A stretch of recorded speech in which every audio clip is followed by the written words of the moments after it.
আজকে আমি রান্না করছি দেশি মুরগি। দেশি মুরগি আলুটা, রসুন এগুলো সব একবার ভেজে নিয়ে রেখে দিলাম।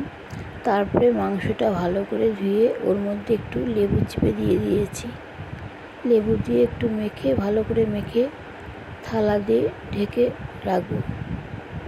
থালা দিয়ে ঢেকে রেখে দিলাম 5-10 মিনিট। তারপরে উঠিয়ে ফেললাম। উঠিয়ে ফেলে ওর মধ্যে কাটা পেঁয়াজ, রসুন, টমেটো সব আছে, ওগুলো সব দিয়ে হলুদ লবণ দিয়ে মাখিয়ে নেব। নিয়ে এখন ঢেলে দেবো কড়াইয়ের মধ্যে।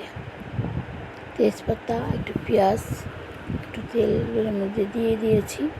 ওর মধ্যে এখন ঢেলে দেবো, ওগুলো সব মেখে ঢেলে দেবো। আজকে মাংসটা রান্না করছি গোটা মশলারই, বাটা মশলার কম। একটু রসুন, আদা, কাঁচা লঙ্কা, টমেটো বেটে রেখেছিলাম সেটা দিয়ে দিলাম। বেশি মশলা দিলাম না। মাখা হয়ে গেছে। এখন কড়াইয়ের তেলের মধ্যে ঢেলে দেব। মাংসগুলো সব ঢেলে দিচ্ছি। ঢেলে দেওয়া হয়ে গেল। দিয়ে এখন কষিয়ে নেব ভালো করে। এখন একটু কষিয়ে নেব। কষা হয়ে গেলে একটু টক দই দিয়ে দিলাম। টক দইটা দিতে ভুলে গিয়েছিলাম, ওটা দিয়ে দিলাম।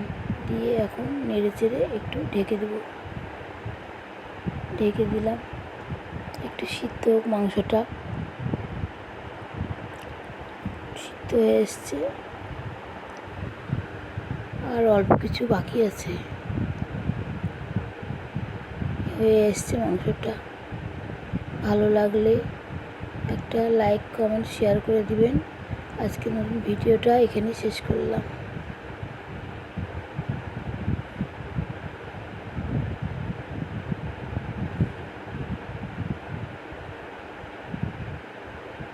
আজকে আমার কষা কষা মাংস হয়ে গেল, মুরগির কষা মাংস।